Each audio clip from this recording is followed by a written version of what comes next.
Hello my dears and welcome back to my corner of the internet. I'm Shannon and today I thought I would jump on here with another paranormal video kind of. What I thought I'd do today is I thought I would tell you about some of the experiences that I've had throughout my life with unexplained things that might be paranormal related. There might be logical, non-paranormal explanations for them, but they're things that I've never been able to figure out and have always kind of spooked me. So let's just get on into it. I'm gonna try to go in like chronological order. The first thing that I can remember, and I've mentioned this instance before on this channel, I was probably, I don't know, a little older, in my late teens, and my aunt had given me a gift one Christmas. And it was, I wish I still had it. I got rid of it after a while just because it was freaking me out. But it was, I think it might have been made out of tree bark, like treated tree bark or thin leather or something, but it was about this long-ish, maybe a little longer. And it was painted green and it had a face painted on it. And it kind of looked like a leaf. And you would hang it on the wall. And how you would hang it on the wall was on the back of it was a piece of wire, hang it on the wall like that. So I would always hang it on in my bedroom. I thought it was so pretty, and I just loved it. Anyway, about, I don't know, 6 to 8 months after I got it, I started noticing that sometimes I'd come in my room and it would be upside down, completely upside down. And the first time it happened, I went over and I tried to just turn it, spin it the other way while keeping it on the wall, but I couldn't. The way the wire was such that in order to turn it back right side up, I had to take it off the wall, turn it, and put it back on. I couldn't just spin it back up, which I found very disconcerting because then I was like, okay, well then it didn't just spin on its own. It had to be taken off and turned upside down. And there was nobody that would have done that. There was nobody to do it. So I don't know how it kept turning upside down. I don't know why. I don't know what it was. I don't know if it was some sort of spirit trying to be playful with its communications a little bit or what, but after it kept happening, and it kept happening, and not just in one place where I lived. Because when I moved out of that house, I took it with me to my own apartment, and it happened there too. So I think whatever it was in the item, not in the house. So there was that. And I often think about that thing and wonder what the heck it was or how that was happening, because there was no way for it to do it on its own.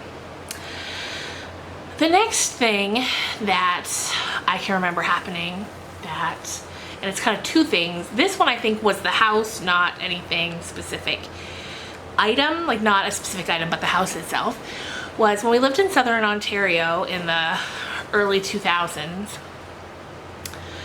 We lived in a really old house, and it was the sort of house, it was a duplex, so we lived on the main floor, and then there was another apartment up above. And it was this beautiful old brick house. And so we both had access, my family and then the family that lived upstairs, we both had access to the basement. And down in the basement we had storage areas and a washer and dryer. Now when the basement always gave me the creeps, always. And it's not just me. Here's something that always stuck with me. We had a dog at the time. It wasn't Trixie, her name was Daisy, and she was a sweet little Shih Tzu. And whenever I would go down to the basement to do the laundry, I'd always be like, Daisy, Daisy, come with me, just because I was terrified to go down there. And sometimes she would, other times she would not. She wouldn't go near the stairs. Instead, she would stand at the top of the stairs and cry. And when I tell you, when that would happen, I would sprint down there, throw the clothes in the laundry, sprint back up the stairs, slam the door and lock it. And it just used to freak me out so bad. So anyway, if you, down in that basement, if you were to explore it a little bit, you'd see that sort of out of the way, tucked away, there's a room. And when you open that room, there's what used to be a bathroom, okay? And so I'm thinking that maybe at one point the basement was also an apartment, or when it was just all one house, somebody lived in the basement or they had a bathroom in the basement. But what really freaked me out when I opened that door into that bathroom was that it looked like it had just been abandoned, this bathroom. Like there was still little knickknacks on the counter and soap and little hand towels. Like it looked like an old lady's bathroom that had just been abandoned and left to collect dust. And that terrified me. So also in this house, another thing that involves my dog in this house is sometimes I would stay up later than anybody else in the house. Like my husband would be in bed, my daughter would be in bed, of course, and I'd still be up. And sometimes, now I know that dogs have much better hearing than humans, so they're more likely to hear something that we don't just because they're hearing so much better. But sometimes Daisy would walk over to the wall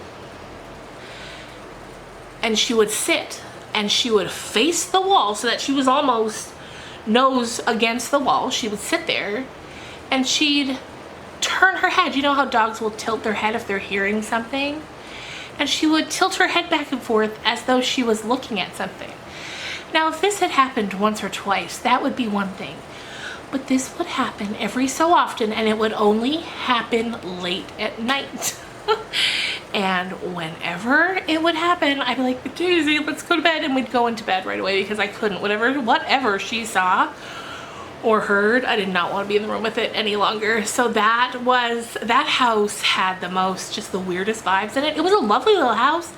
It had a nice backyard, and it was just one of those beautiful old houses that I loved. But because it was such an old house, there was all kinds of weird things. But yeah, I loved living there. Except for the basement.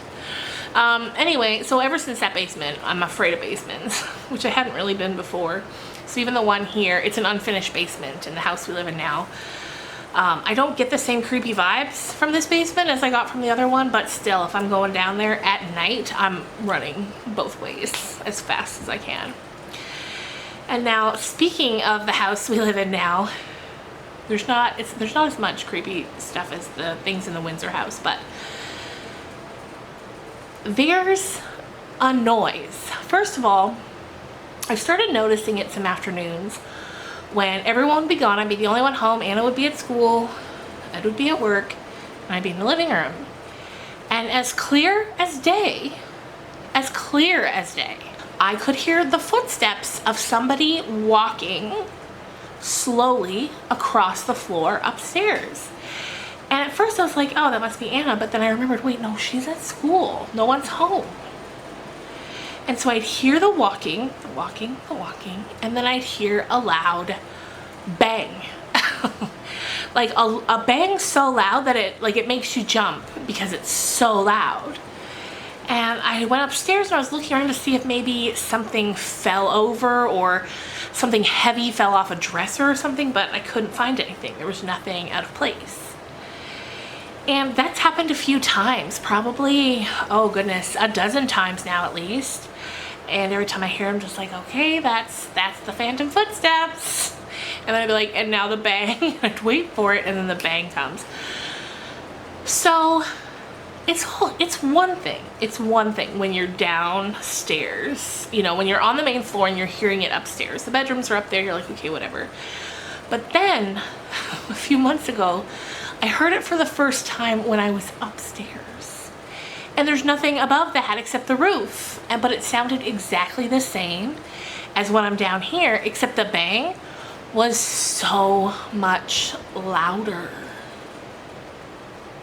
What's the bang? What's going on? Who is it?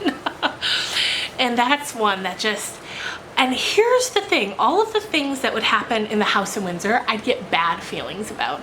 Like when I'd be down in the basement, bad feelings. When the dog wouldn't come with me, bad feelings. When the dog would sit with her face to the wall, bad feelings. But aside from the fright I get when I hear the loud bang, when I hear the footsteps, although it's a little like, what is that? I don't get bad feelings about it.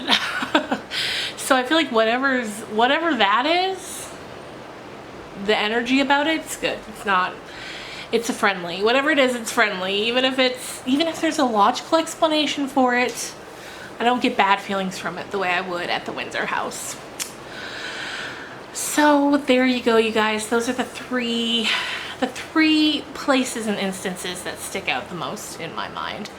I want to have a chat one of these days with my aunt, because I can remember hearing, at least I think I remember hearing, bits and pieces of people talking when I was a child about how her house was haunted. And like lights would be on and all different things. And I never really asked about it.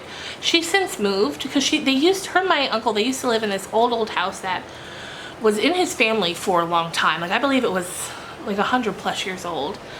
And like he had grown up in there, I think. I'm not too sure on the details, but something like that.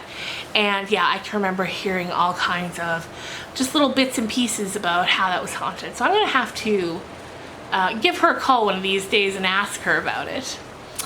So anyway, I hope you guys enjoyed this. A little something different, but still paranormal related. I hope you guys are having a great day, and I will see you on Friday. Bye guys.